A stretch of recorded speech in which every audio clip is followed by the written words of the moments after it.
नमस्कार, आप देख रहे हैं जेके 24/7 न्यूज में हूं आप सभी के साथ राजेश कुमार। वक्त हमारे खास कार्यक्रम डिफेंस स्पेशल का, जहां पर हम आपके लिए दुनिया भर से तमाम बड़ी खबरें लेकर आते हैं। एक्सपर्ट हमारे साथ जुड़ते हैं, उनसे खबर के हर एंगल को समझाने की कोशिश करते हैं। कार्यक्रम की शुरुआत बड़ी खबर के साथ। तो बड़ी खबर इस वक्त की आपको दिखा रहे हैं। यूएई के राष्ट्रपति से मिले प्रधानमंत्री मोदी।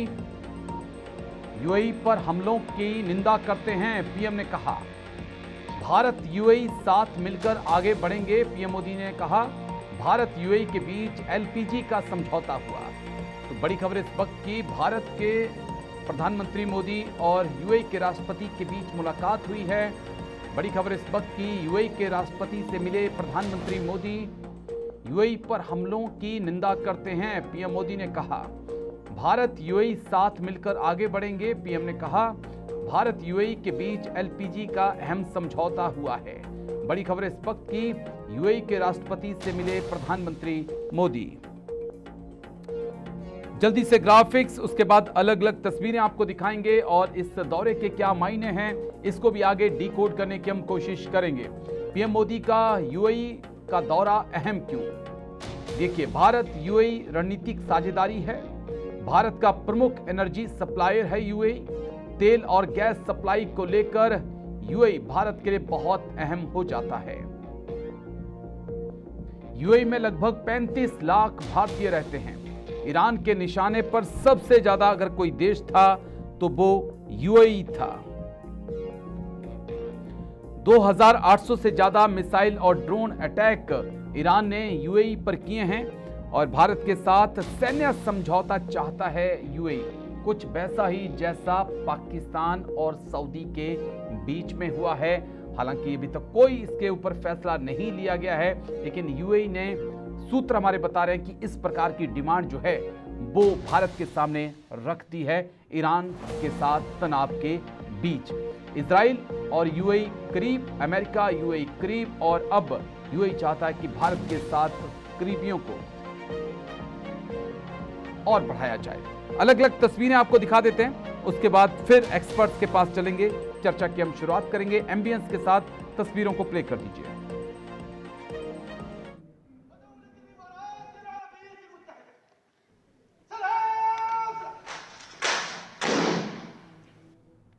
तो पीएम मोदी का यूएई में जोरदार स्वागत, गार्ड ऑफ ऑनर दिया गया।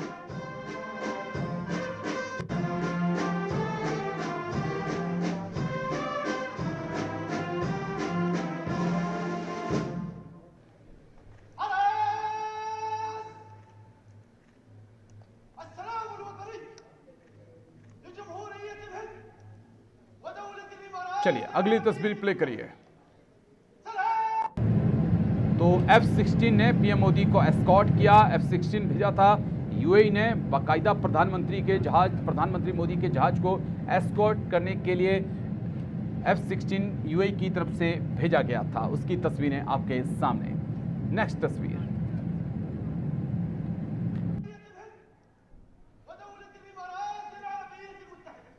अगली तस्वीर प्ले कर दीजिए।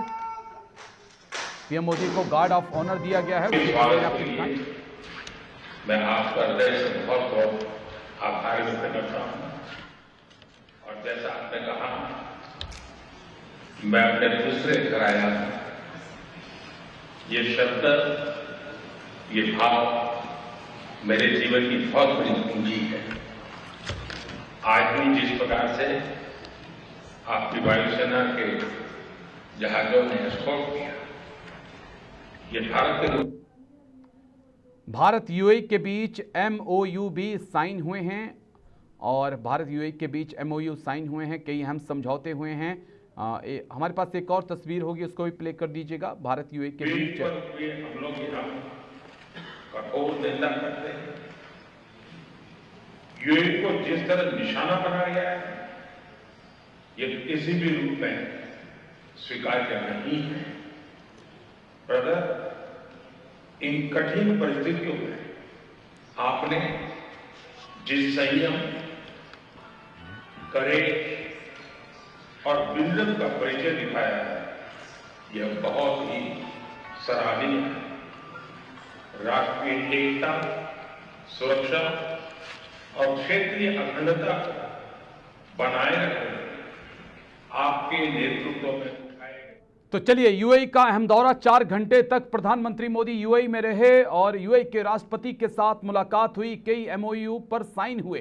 लेकिन कई सवाल हैं जिनका जवाब अब तलाशने की हम कोशिश करेंगे। 2 खास मेहमान चर्चा में हमारे साथ जुड़ चुके हैं। जाने माने defence expert major general R K. Singh join कर चुके हैं। बहुत बहुत शुक्रिया सर, थैंक यू, जय हिंद, थैंक यू। हमारे साथ करोड़ी सिंह जी विदेश मामलों के जानकार हैं, जुड़ चुके हैं। बहुत बहुत शुक्रिया करोड़ी सिंह जी, थैंक यू, जय हिंद, थैंक यू। चर्चा की शुरुआत major general R K. Singh sir आपके साथ मैं करना चाहूंगा। प्रधानमंत्री मोदी का यूएई का दौरा, 4 घंटे तक यूएई में रुकना और जो यूएई पर ईरान के हमले हुए हैं उसकी निंदा करना, और उस वक्त जिस वक्त अभी टेंशन बरकरार है और सीज फायर के बाद भी इस प्रकार की खबरें आती रहीं कि ईरान की तरफ से यूएई के ऊपर ड्रोन और मिसाइल लॉन्च होते रहे, इस बीच पीएम का यूएई की धरती पर उतरना। सर देखिए, यूएई के साथ हमारे संबंध पहले से ही बहुत अच्छे संबंध हैं और हमारे रिलेशनशिप बहुत बड़ा, एक पॉपुलेशन जो है हमारी वहाँ पे काम करती है, तो संबंध जो हैं वो पहले से ही हमारे बने हुए हैं, उसको आगे बढ़ाया जा रहा है। एक स्ट्रेटेजिक डिफेंस पार्टनरशिप, एलपीजी और गैस और पेट्रोलियम की सप्लाई का जो माध्यम है हमारा बहुत बड़ा यूएई, और फॉरेन इन्वेस्टमेंट के लिए $5 बिलियन इन्वेस्टमेंट का उन्होंने कमिटमेंट दिया है कि वो इन्वेस्ट करेंगे इंडिया में। एक शिप बिल्डिंग क्लस्टर भी बनाया जा रहा है, तो संबंध हमारे पुराने अच्छे हैं। उसको ये जो विजिट है, ये मैं देखता हूँ कि ये आगे उसी संबंध को आगे बढ़ाया जा रहा है। लेकिन दो में ध्यान देने वाली बात है, एक तो ईरान जो युद्ध चल रहा है और हॉर्मुज बंद है और वो है। दूसरी बात, जो सऊदी और यूएई के बीच में जो टेंशन चल रही है, वो एक स्ट्रेटेजिक उनके बीच में मिडिल ईस्ट में एक बहुत बड़ा एक्शन चल रहा है। वो है सऊदी और यूएई के बीच में जो दरार आई है। सऊदी और यूएई जो यूएई ने पाकिस्तान के साथ किया कि पाकिस्तान को उन्होंने अपना रोल ओवर, अपना जब पाकिस्तान ने सऊदी के साथ डिफेंस कोऑपरेशन किया, अपना स्ट्रेटेजिक पार्टनरशिप साइन किया, यूएई ने उनको अपना लोन जो है रोल ओवर करने से मना कर दिया, जिसके कारण से पाकिस्तान को $3.5 बिलियन एक बार में वापस करना पड़ा। इसके अलावा जो यमन में जो यूएई के सपोर्टेड जो हूथीज हैं, उन पर सऊदी अरेबिया ने हमला किया। तो बहुत सी चीजें चल रही हैं मिडिल ईस्ट में। हाँ, सबसे बड़ी बात, यूएई का ओपेक छोड़ना, बिल्कुल, ये अपने आप में एक बहुत बड़ा, ओपेक से छोड़ करके इतने जो ऑयल प्रोड्यूसिंग कंट्रीज का जो कार्टेल है उसको छोड़ करके और अलग से अपना इकोनॉमिक रास्ता ढूंढना, वो अपने आप में एक नया समीकरण स्थापित हो रहा है। तो ये इन सब मामलों को देखते हुए जो इस समय जो हम अपनी जो आगे बढ़ा रहे हैं संबंध यूएई के साथ में, वो एक बहुत ही अच्छा कदम है। और मुझे लगता है कि आगे एक मिडिल ईस्ट में स्थान बनाने के लिए हमें यूएई के साथ जो है संबंध बनाए रखना, उनको और अच्छा बनाना, उनके साथ मजबूती कायम रखना एक बहुत ही अहम स्टेप है। ठीक है, करोड़ी सिंह जी मैं आपके पास आऊंगा, मुझे 1-1.5 मिनट और दीजिएगा क्योंकि एक सवाल और है जिसका जवाब मैं आर.के. सिंह सर से लेना चाहूँगा। लेकिन सर, क्योंकि जो सोर्सेज हैं, हमारे जो सूत्र हैं, वो ये बता रहे हैं कि यूएई ने कहीं ना कहीं प्रस्ताव रखा है कि जिस प्रकार से पाकिस्तान और सऊदी के बीच में समझौता, उसी तर्ज पर यूएई और भारत का समझौता हो। यहाँ पर क्या ईरान को भारत को जहन में रखना होगा? ईरान ने जिस प्रकार से स्ट्रेट ऑफ हॉर्मुज को ब्लॉक किया, भारत की सप्लाई चेन उससे बाधित हुई, कोई एक ऐसी महीन लाइन जहाँ से समझौता भी हो लेकिन ईरान भी नाराज ना हो, बहुत सोच समझ के पैर रखने होंगे। देखिए, डिफेंस कोऑपरेशन जो है वो बहुत तरीके से होता है। उसमें ट्रेनिंग, एक्सरसाइजेज, डिफेंस इक्विपमेंट का सप्लाई, ट्रुप्स को डिप्लॉय करना, लड़ाई करना, वो सबसे सबसे नेक्स्ट, वो अगला स्टेप है। जी बट ट्रेनिंग ट्रेनिंग और इक्विपमेंट सप्लाई करना, हथियार हथियार सप्लाई करना, वो जो है पहला स्टेप होता है डिफेंस कोऑपरेशन में। तो जहां तक मेरा मेरा मानना है कि अभी वो स्टेज नहीं आया है कि इंडिया जो है ट्रुप्स के लिए कमिटमेंट करेगा, यूएई में डिप्लॉयमेंट ट्रुप्स कमिटमेंट का। लेकिन डिफेंस कोऑपरेशन जो है वो ट्रेनिंग और इक्विपमेंट और डिफेंस इक्विपमेंट सप्लाई करने में वहां तक ही रहेगा अभी। ठीक लेकिन है। ये मानना कि हम वहां पे ट्रुप्स डिप्लॉय करके लड़ाई करेंगे, ये मैं नहीं मानता हूँ। ओके, करोड़ी सिंह जी, मैं आपके पास आना चाहूँगा। बड़ा इंटरेस्टिंग आज का दिन, प्रधानमंत्री मोदी यूएई के ज़मीन पर और अब्बास अरागची भारत की ज़मीन पर न्यू दिल्ली में। कैसे इन समीकरणों को हम देख रहे हैं? प्रधानमंत्री मोदी ने कड़ी निंदा की और जो यूएई पर हमले हुए, और भारत में अरागची ने निंदा की अमेरिका की, जो और कहा कि अमेरिका अभी भी हमारी ताकत को कम आंक रहा है।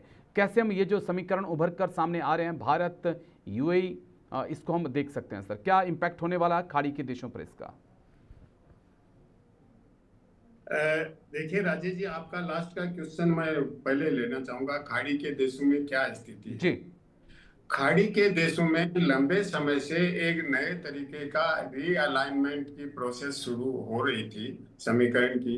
उस प्रोसेस को जो इजराइल अमेरिका ईरान युद्ध है, उसने बहुत ज्यादा एक्सेलरेट कर दिया। लेकिन पहले से प्रोसेस शुरू हो गई थी रीअलाइनमेंट। जी, अब यूएई ने ओपेक से विड्रॉ कर लिया, तो जो गल्फ कोऑपरेशन काउंसिल की सॉलिडेरिटी है वो भी कमजोर होगी, अरब लीग की सॉलिडेरिटी भी कमजोर होगी।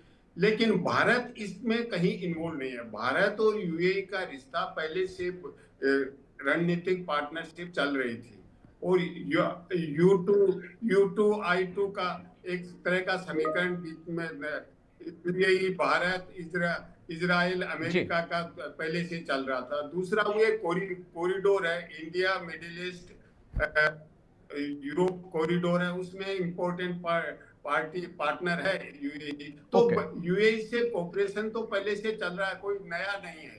लेकिन उसको अब और अधिक इंटेंसिफाई कर रहे हैं, और इजराइल का इंटरेस्ट भी इसमें है, क्योंकि इजराइल के प्रधानमंत्री के ऑफिस से ये रिलीज करना कि वो ईरान के युद्ध के दौरान यूएई जाके आए थे, और उसका यूएई द्वारा खंडन करना, इसका लग रहा है कि जो डिफरेंसेस गल्फ में चल रहे हैं, गल्फ कंट्रीज में, उसको इजराइल और अधिक शार्प करना चाहता है। इसलिए डेलिबरेटली मुझे लगता है कि वो रिलीज की है।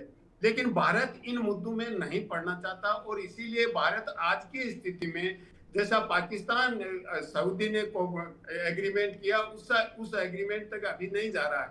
भारत का है वो आर्थिक नीतिक मामलों को लेकर सहयोग है, और वो दोनों के हित में है, दोनों देशों के लिए एक विन विन सिचुएशन है। और सबसे बड़ा यह है कि भारतीय बहुत रहते हैं यूएई में, तो उनका भी वो यूएई के विकास में बहुत बड़ा योगदान करते हैं। तो यूएई भी ये चाहता है कि भारतीयों का यहाँ के विकास में इतना बड़ा योगदान है, और जो भारत के नागरिक हैं, तो भारत के साथ हमारे रिश्ते अच्छे होने हैं, उससे और ज्यादा विकास में मदद मिलेगी। तो ये तो एक स्वाभाविक तरीके से चल रहा है। लेकिन भारत अभी भी किसी विवादास्पद मुद्दे में, या जो आपस में उनकी राइवलरी है, उसमें कहीं फिगर नहीं होना चाहता, जो भारत ज्यादा भारत की ज्यादा इंटरेस्ट में हो। बस एक छोटा सा सवाल जिसका जवाब चाहिए, क्योंकि इसकी चर्चा बहुत ज्यादा हो रही है कि सऊदी ईरान के साथ अपनी करीबियों को, नजदीकियों को बढ़ा रहा है, और खाड़ी के देशों में कोशिश की जा रही है कि यूएई को अलग थलग करके टारगेट किया जाए। इन संभावनाओं में, इन चर्चाओं में कितना दम है, करोड़ी सिंह जी? देखिए राजेश जी, एक कमेंटेटर्स का बहुत बड़ा ग्रुप है, वो एक कॉन्स्पिरेसी थ्योरी सब्सक्राइब करता है, और वो ये करता है कि अमेरिका और इजराइल ये चाहते थे कि जितने गल्फ कंट्रीज हैं वो ईरान के अगेंस्ट में एकजुट हो जाएं और ईरान से लड़ने को तैयार हो जाएं। लेकिन मुझे नहीं लगता कि गल्फ कंट्रीज हैं, जैसे सऊदी है या इवन यूएई है, और जो दूसरे कंट्रीज हैं, वो इसके लिए तैयार होंगे। वो अभी भी ये प्रयास कर रहे हैं कि ईरान से हमारे ब्रदरली रिश्ते हैं, भाई भाई की तरह रिश्ता, brotherly word you frequently use करते हैं, तो हम ईरान के अगेंस्ट में लड़ना नहीं चाहते। और इसीलिए अमेरिका और सऊदी में भी कुछ कमेंटेटर्स ये कह रहे हैं कि कुछ डिफरेंसेस हो गए हैं इस मुद्दे को लेके, लेकिन वो अभी इतने ओपन में नहीं है। तो कुछ तो हो रहा है ऐसी स्थिति में, लेकिन वो एक कॉन्स्पिरेसी थियरी है कि इजराइल ऐसा चाहता है।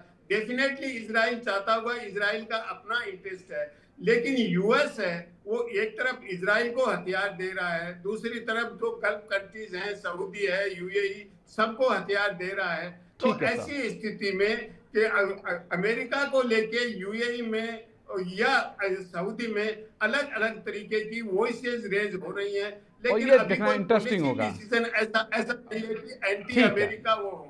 चलिए मैं लौटता हूं, एक और बड़ी खबर है, उसके बाद मैं आप दोनों के पास आऊंगा। जल्दी से बड़ी खबर, चीन से डोनाल्ड ट्रंप की ईरान को धमकी और चीन की जमीन से दी गई है। चीन हॉर्मुज़ खोलने में मदद को तैयार, ट्रंप ने कहा मैं अब ज्यादा सब्र नहीं रखने वाला हूं। ट्रंप ने कड़ी चेतावनी दी है। अमेरिका चीन बने दोस्त, क्वेड का क्या होगा? ये एक ऐसा सवाल है जिस पर सोचना बहुत जरूरी है। चीन से डोनाल्ड ट्रंप की ईरान को धमकी, चीन हॉर्मुज़ खोलने में मदद को तैयार है, ट्रंप ने कहा मैं अब ज्यादा सब्र नहीं रख सकता। ट्रंप ने बड़ा बयान दिया। अमेरिका चीन अगर दोस्त बनते हैं तो फिर क्वेड का क्या होगा, ये तो दोनों एक्सपर्ट ही आगे बता पाएंगे, लेकिन हम ग्राफिक्स जल्दी से प्ले कर दीजिए और उसके बाद दो अहम बयान आपको सुनाएंगे, फिर एक्सपर्ट्स के पास हम चलेंगे। चीन से ईरान को ट्रंप की धमकी, परमाणु हथियार नहीं बनाने देंगे, ईरान को हॉर्मुज़ खोलना ही होगा, अमेरिका का सब्र खत्म हो रहा है, ये ट्रंप ने बड़ा बयान दिया है। डील करो या फिर तबाह हो जाओ, ट्रंप कहते नजर आए। गोलिवॉफ का अमेरिका पर जुबानी हमला, कहा यूएस का हॉर्मुज़ में जंग का नाटक है। यूएस जंग का नाटक कर रहा है स्टेट ऑफ हॉर्मुज़ में। ये स्पीकर हैं गोलिवॉफ, उन्होंने कहा है। जल्दी से दोनों बयान प्ले कर दीजिए, उसके बाद एक्सपर्ट्स के पास हम चलते हैं।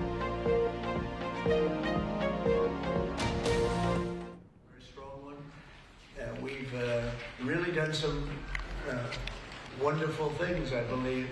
We did discuss Iran. We feel very similar to Iran. We want that to end. We don't want them to have a nuclear weapon. We want the straits open. We're closing it now. They closed it, then we closed it on top of them. But we want the straits open. And we want them to get it ended because it's a crazy thing. They're a little bit crazy. And that's no good. Can't have it. They cannot have a nuclear weapon. We don't need it at all. We don't need it at all. We don't need it at all. Fair enough. So, I mean, you could make the case, like, why are we even? We're doing it to help Israel and to help Saudi Arabia and to help Qatar and UAE and Kuwait and other countries, Bahrain. It also helps China. I told them today, I said, we're helping you. And we're helping you in another way because I don't think China wants Iran to have a nuclear weapon either. I said, they're stone cold crazy. You don't need them having a nuclear weapon either. What did he say? Well, he's not going to respond too much. He's a pretty cool guy. He's not going to say, oh, gee, that's a good point. I think he might. What's he going to do? What a wonderful point. You think he agreed? Yeah, I think that was the impression. I don't think he wants them to have. No, he would like to see it end. But he's been good about it, चलिए experts के पास हम लौटेंगे। दो खास मेहमान चर्चा में हमारे साथ बने हुए हैं, major general R K. Singh sir और कोड़ी सिंह जी, विदेश मामलों के जानकार, दोनों हमारे साथ बने हुए हैं। आर.के. सिंह सर, सवाल आपसे, चीन की ज़मीन से डोनाल्ड ट्रंप का शी जिनपिंग के सामने बैठकर ये कहना कि ईरान के पास परमाणु हथियार नहीं हो सकते, इस बयान के क्या मायने हैं उस वक्त जब खबरें ऐसी भी आई कि रियल टाइम इंफॉर्मेशन चीन के द्वारा लगातार ईरान को दी जा रही थी अमेरिका इजराइल की मूवमेंट के बारे में? सर देखिए राजेश, इस दौरे का जो ट्रंप का दौरा है चाहे चीन के लिए, इसमें जो मुझे सबसे बड़ी बात दिखती है कि ट्रंप के बदले हुए तेवर जो हैं वो वो मुझे सबसे अहम इसमें बात दिखी कि इनके ये काफी कंसिलिएटरी मोड में दिखे। चाइना के ना कोई टैरिफ की बात, ना ताइवान की बात नहीं की। रेड लाइन जो है वो चाइना ने दिया कि रेड ताइवान पे ताइवान को अच्छे तरीके से हैंडल नहीं करने से हमारे बीच में डिफरेंसेस हो सकते हैं। तो ट्रम्प ने ताइवान को टच नहीं किया है, उसके बारे में कोई स्टेटमेंट नहीं दिया गया है। ताइवान, फिलीपींस, जितने भी जो, तो ट्रम्प जो है इस, जहां मुझे दिखता है कि ट्रम्प इस विजिट से ज्यादा इकोनॉमिक एडवांटेज जो है उठाना चाहते हैं। स्ट्रेटेजिक इश्यूज और डिफेंस इश्यूज पर उन्होंने बातचीत नहीं की है। ईरान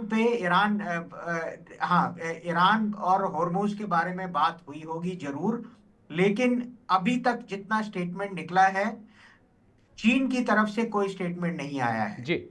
ईरान को। ट्रम्प के स्टेटमेंट में कोई नई बात नहीं है। वो कह रहे हैं कि ईरान के पास युद्ध परमाणु बम नहीं होना चाहिए और होर्मुज को खोलना चाहिए, और बिल्कुल इसमें कोई नई बात नहीं है। चीन की तरफ से अभी भी कुछ भी नहीं आया है। चलिए, मैं तो क्रोड़ी मुझे सिंह जी के पास जाना स्टेटस चाहूंगा, को दिख क्योंकि रहा है जी at the माफी के साथ moment। मैं बीच मुझे ऐसे दिख रहा है जी कि ईरान के युद्ध में और जी, मैं क्रोड़ी सिंह होर्मुज जी को के पास जा खोलने रहा हूँ, एक में लास्ट कमेंट ले कोई लूं, क्योंकि आगे सर को कदम जो है नहीं आखिरी बढ़ा है। जी जी और जी उसी स्टेटस को आर के सिंह है। सर, मैं लौटता हूं आपके पास, आगे आता हूं। मैं क्रोड़ी सिंह जी के पास जाना चाहूंगा, क्योंकि सर 3:30 बजे तक ही हमारे साथ हैं। क्रोड़ी सिंह जी, क्या जो क्वाड है वो अब मान के चलें कि वेंटिलेटर पे है और अपनी आखिरी सांसें गिन रहा है इन मुलाकातों के बाद? जल्दी से एक कमेंट दे दीजिए प्लीज। देखिए राजेश जी, कुवैत को और जो ट्रम्प की चाइना विजिट है, हमें दोनों को सेपरेट करके देखना चाहिए। और जो विजिट है ट्रम्प की चाइना, शी और ट्रम्प की मीटिंग है, उसमें दोनों ही देशों की अपनी रेड लाइन साध और किसी ने भी रेड लाइन क्रॉस करने का प्रयास नहीं किया। लेकिन चीन के विदेश मंत्रालय ने जो स्टेटमेंट दिया है, उसको उन्होंने ताइवान के मुद्दे को प्रोमिनेंटली फिगर किया है। दूसरी तरफ व्हाइट हाउस से जो स्टेटमेंट आया है, उस स्टेटमेंट में इसको ईरान के मुद्दे को प्रोमिनेंटली फिगर किया है, ताइवान का नाम भी नहीं लिया व्हाइट हाउस वालों ने। तो एक दूसरे की सेंसिटिविटी को तो समझ रहे हैं, लेकिन इसका अर्थ यह नहीं है कि दोनों में दोस्ती है। दोस्ती असंभव है, वो कन्फ्रंटेशन खतरनाक हो सकता है। तो ट्रम्प का प्रयास है कि अमेरिका के रिश्ते चीन के साथ स्टेबलाइज करें, जिससे अमेरिका की जिस तरह की स्थिति बन रही है, अमेरिका डिक्लाइन की तरफ जा रहा है, उसको सेव किया जाए। क्योंकि जो उन्होंने टैरिफ का मुद्दा उठाया था, उसको एक इंस्ट्रूमेंटलाइज किया था, वो फेल हो गया है, काम नहीं कर रहा है, क्योंकि सुप्रीम कोर्ट ने उसको रोक लगा दी है। तो वो काम नहीं कर रहा। तो अब वो चाहते हैं कि चीन के साथ आर्थिक रिश्ते बनाए जाएं, और वो मजबूरी है। बहुत से ऐसे इश्यूज हैं, जैसे रेयर अर्थ मिनरल्स हैं या दूसरी चीजें हैं, तो वो चीन से क्लोज रिलेशंस कल्टीवेट करना चाहते हैं। वो चाहते हैं, चलिए, पॉइंट इज क्लियर सर। दोस्ती नहीं हो सकती, यानी चीन भी जानता है और अमेरिका भी जानता है, लेकिन फिर भी दोनों साथ में हैं। लेकिन बड़ा सवाल है कि मैंने सवाल इसलिए पूछा आपसे क्योंकि 2 साल से क्वाड की मीटिंग नहीं हुई है। शुक्रिया, बहुत बहुत शुक्रिया क्रोड़ी सिंह जी, आपका हमारे साथ जुड़ने के लिए। हम वापस major general R K. Singh sir के पास हम लौटेंगे। सर, क्वाड के फ्यूचर को लेकर आप कैसे देख रहे हैं? ये जो बड़ी अच्छी मीटिंग हो रही है, अच्छी अच्छी बातें ट्रंप कर रहे हैं, शी जिनपिंग को बड़ा महान नेता बता रहे हैं, क्या क्वाड का फ्यूचर है? क्योंकि चाइना को काउंटर करने के लिए क्वाड बना था और अमेरिका उसमें सबसे अहम था। अब अमेरिका कह रहा है कि शी जिनपिंग जैसा कोई नेता नहीं, चीन जैसा कोई देश नहीं, तो फिर क्वाड की नीड क्या है सर?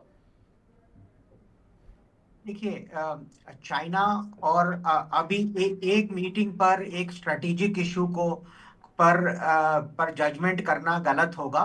चाइना और यूएस के बीच में कितनी भी दोस्ती हो जाए, एक कंपटीशन जो है, क्योंकि दोनों बहुत बड़े देश हैं, दोनों अमेरिका सुपर पावर है और चाइना जो है वो सुपर पावर बनने की कोशिश कर रहा है मल्टीपोलर वर्ल्ड में। तो इसमें इनके बीच में कंपटीशन जो है हमेशा बना रहेगा। और उस कंपटीशन को मैनेज करने के लिए क्वाड की जो है वो आवश्यकता थी। और आवश्यकता रहेगी। अभी ट्रंप के पॉलिसीज जो हैं वो चेंज हो थोड़े दिनों के लिए, लेकिन लॉन्ग टर्म में क्वाड की अहमियत जो है बनी रहेगी। चलिए ठीक है सर, मैं लौटता हूं क्योंकि एक और बड़ी खबर है, उसके बाद मैं आपके पास आऊंगा। जल्दी से बड़ी खबर प्ले करिए, उसके बाद एक्सपर्ट्स के पास हम लौटेंगे। तो बांग्लादेश पाकिस्तान से जुड़ी हुई बड़ी खबर हमारे पास। बांग्लादेश जाएंगे पीएम शरीफ और असीम मुनीर, ऐसी खबरें आ रही हैं। रक्षा समझौते की तैयारी में है पाकिस्तान बांग्लादेश। बांग्लादेशी पायलटों को ट्रेनिंग देने जा रहा है पाकिस्तान सरगोदा में। अमेरिका चीन बने दोस्त। बांग्लादेश जाएंगे पीएम शरीफ और असीम मुनीर, इस प्रकार की जानकारी। रक्षा समझौते की तैयारी में पाकिस्तान और बांग्लादेश। बांग्लादेशी पायलटों को ट्रेनिंग देने जा रहा पाकिस्तान। बड़ी खबर इस वक्त की, जल्दी से ग्राफिक्स, क्योंकि वक्त लगातार कम होते जा रहा है और यह मुद्दा बड़ा अहम, जिस पर बातचीत बेहद जरूरी है। बांग्लादेश पाकिस्तान आएंगे करीब, समझना होगा। बांग्लादेश पाकिस्तान आएंगे करीब। बांग्लादेशी पत्रकार शोएब चौधरी का खुलासा। बांग्लादेश आएंगे पीएम शरीफ और मुनीर। तारिक रहमान की चीन यात्रा के बाद वो बांग्लादेश आ सकते हैं। ढाका और इस्लामाबाद में रक्षा समझौता होगा। 3 दिनों तक बांग्लादेश में रुकेंगे दोनों। बांग्लादेश ऑर्डिनेंस फैक्ट्री को मजबूत करने की बात चल रही है। बांग्लादेशी पायलटों को ट्रेनिंग पाकिस्तान देगा और बांग्लादेश पाक में हो सकती है JF-17 की डील। और सबसे अहम, 2002 में परवेज मुशर्रफ बांग्लादेश आए थे और लगभग 24 साल बाद मुल्ला मुनीर शहबाज शरीफ को पकड़कर ढाका पहुंच रहे हैं। इसके क्या मायने हैं, major general RK Singh sir समझा पाएंगे। बांग्लादेश पर सर की बहुत मजबूत पकड़ है, बहुत करीबी से समझते हैं। सर, ये जो खबर आ रही है, हालांकि अभी सूत्र हमारे बता रहे हैं, खबर पक्की नहीं है, लेकिन अगर होता है जिस प्रकार से अभी हमने देखा कि उनके 5 अफसर जो हैं, सैन्य अफसर, वो ढाका पहुंचे हुए हैं। और अब खबरें हैं कि मुल्ला मुनीर और शहबाज शरीफ भी 3 दिवसीय दौरे पर ढाका पहुंच सकते हैं। क्या मायने बांग्लादेश और पाकिस्तान की फिर से बढ़ती नजदीकियां, भारत के लिए कितना बड़ा खतरा? सर देखिए, जब पाकिस्तान में जब सत्ता पलट हुआ था, अपना बांग्लादेश में सत्ता पलट हुआ था और बेगम शेख हसीना की सरकार गिरी थी जी, तो उस समय ऐसा लगा था कि जमाते इस्लामी जो है वो अपर हैंड, वो बांग्लादेश पॉलिटिक्स में बहुत ही बड़ा फोर्स बन करके आ जाएगा। तो उस समय पाकिस्तान की भी अहमियत बढ़ गई थी, क्योंकि पाकिस्तान जो जमाते इस्लामी जो है वो पाकिस्तान से अलाइंड है, ISI से अलाइंड है, तो ये लोग आपस में। लेकिन तारिक रहमान के आने के बाद इस पे थोड़ा पानी पड़ गया। इनके जो मंसूबे थे कि पाकिस्तान के बांग्लादेश को पूरे तरीके से एंटी इंडिया उसमें शामिल कर लो, वो नहीं हुआ। तारिक रहमान जो हैं वो मंजे हुए खिलाड़ी हैं। वो समझते हैं कि उनका फायदा नुकसान जो है वो पाकिस्तान के और एंटी इंडिया स्टैंड लेने में नहीं है। तो उन्होंने अपने आप को काफी मेजर करके और अच्छे तरीके से उन्होंने इंडिया के साथ अपनी रिलेशंस को वापस करेक्ट फुटिंग पे रखने की कोशिश की है। जहां तक पाकिस्तान का कोशिश करना बांग्लादेश को अपने कंट्रोल में या अपने उसमें रखना, तो ये उनकी लगातार कोशिश रही है। बांग्लादेश और पाकिस्तान के बीच में पहले भी रक्षा समझौता रहा है। बांग्लादेश के अफसर जवान जो है ट्रेनिंग के लिए पाकिस्तान जाते रहे हैं। पाकिस्तान के अफसर जो हैं, अफसर और जवान बांग्लादेश ट्रेनिंग के लिए आते हैं। तो ये कोई नई बात नहीं है। देखना है कि ये अपने आप को, बांग्लादेश जो है अपने सेल्फ इंटरेस्ट में अपने आप को पोजीशन करता है। ठीक है सर, बस क्योंकि वक्त थोड़ा सा कम बच गया, बस आखिरी सवाल जिसका एक छोटा सा जवाब चाहिए मेरे को। RK सिंह सर की ऑपरेशन सिंदूर के बाद असीम मुनीर ने एक बात कही थी कि नेक्स्ट अटैक ईस्ट से आएगा। क्या बांग्लादेश के अंदर बढ़ती पाकिस्तान की मौजूदगी उसी तरफ इशारा कर रही है? छोटा सा जवाब सर। बिल्कुल, कोशिश वो करते रहेंगे। और अभी भी वो ऐसी बात नहीं है कि अभी उनकी कोशिश जारी नहीं है या एंटी इंडिया एलिमेंट्स बांग्लादेश में काम नहीं कर रहे हैं।